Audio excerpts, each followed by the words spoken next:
Meghan Markle has officially dumped Prince Harry from her Netflix deal. And yes, you heard that right. While everyone's been whispering about possible royal splits, Meghan's already made her move. Netflix, it seems, is going all in on Meghan alone, calling her the rock star and leaving poor Harry to find his own spotlight. The Duchess of Sussex is now running solo. Her new series is moving forward without Harry or even their kids, and she's getting a third season. This is just the beginning. Wait till the end to see how Dolly Parton, Flamingo Estate, and a beekeeper outfit come crashing into this chaos. So, what's really happening? Well, Meghan's always had stars in her eyes, Hollywood stars to be exact. Netflix knows it, she's not hiding it, and apparently Netflix boss Ted Sarandos is absolutely smitten, not just with her ideas, but possibly with her. He lives just around the corner from the Sussexes and reportedly believes Meghan is underestimated in her influence on culture. Is it business? Is it friendship? Is it flirty manipulation? According to the commentators, Meghan is playing chess while everyone else is stuck on checkers, charming her way to the top while cutting Harry loose. But hold up, Netflix isn't exactly bathing in gold from its partnership. The couple's content hasn't hit any home runs. Harry's solo projects, Polo and Heart of Invictus, massive flops. Meanwhile, Meghan's With Love barely scraped the US top 10 for a week and was critically savaged. But somehow a third season has already green-lit. No Harry, no Archie, no Lilibet, just Meghan.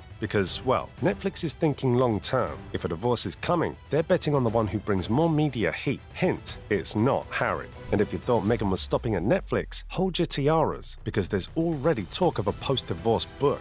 Yep, according to sources, she or her team are quietly shopping the idea around. Imagine that chapter, How I Took Netflix and Left the Spare. This move is strategic. Meghan knows Ted Sarandos is personally invested in her success. He calls her the rock star, funds her shows, and even went to a Beyoncé concert with her. Coincidence? Hardly. Let's not forget, Meghan has wrapped Netflix around her perfectly manicured finger, but critics argue she's giving away far too much of her brand to the platform. Unlike real businesswomen like Gwyneth Paltrow or Martha Stewart, Meghan is reportedly so desperate for backers, she's tying herself and her As Ever brand to Netflix like a lifeboat on the Titanic.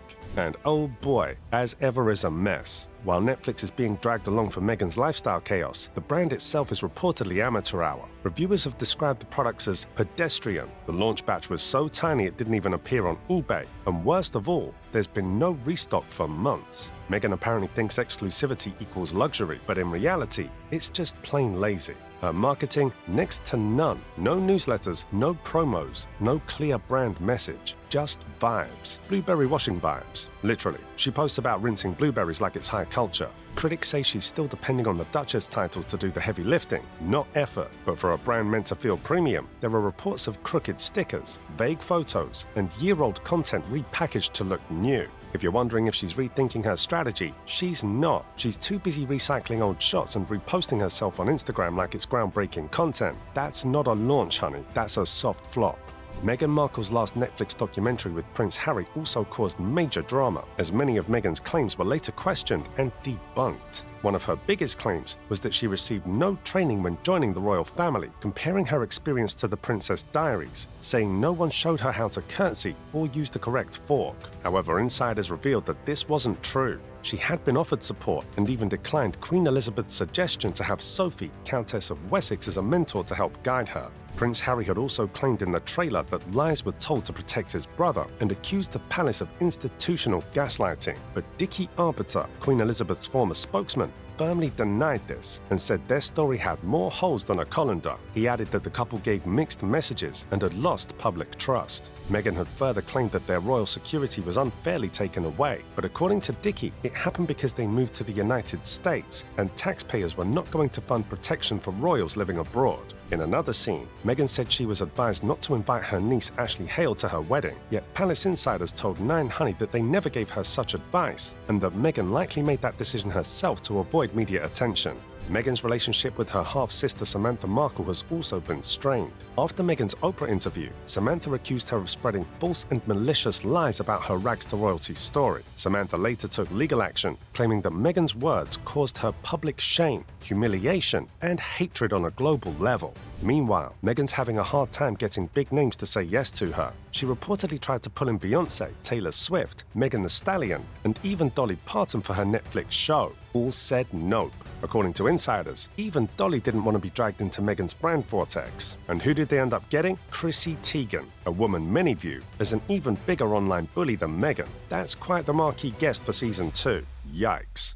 Want more proof that this brand ship is sinking? Look at Flamingo Estate. Meghan apparently tried to invest or collaborate, but now Flamingo is teaming up with Highgrove and Burberry. Translation, they've picked Team Royal over Team Sussex. Even Meghan's own former contacts are backing away. Why? Because the royal family offers longevity, dignity, and global respect. Meghan, according to critics, she's all about short-term buzz and personal gain. And don't miss the cherry on this mess, a beekeeping PR stunt with her daughter Lilibet.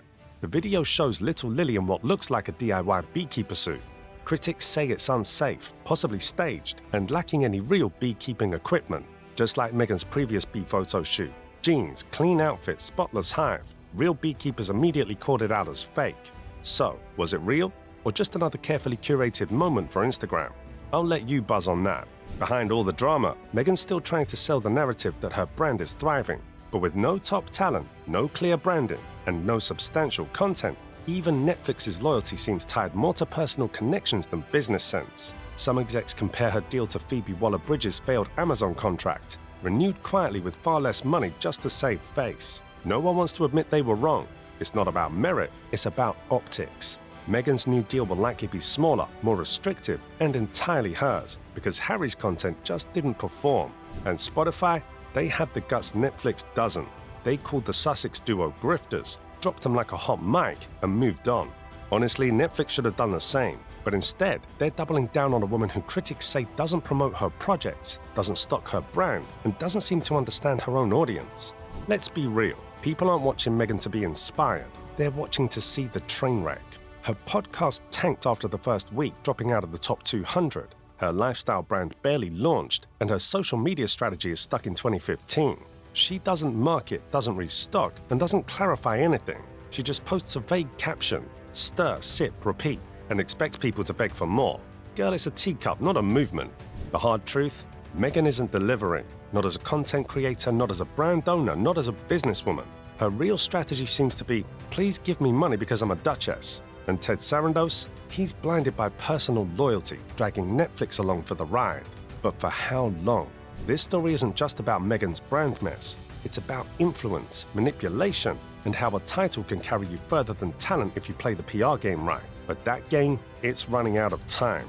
Meghan's reputation is slipping, the fascination is fading, and the glam is starting to look like a very expensive illusion. The audience might still be watching, but only to see how far she falls. Let us know in the comments, smash that like button, and make sure to subscribe so you never miss any videos. See you in the next video.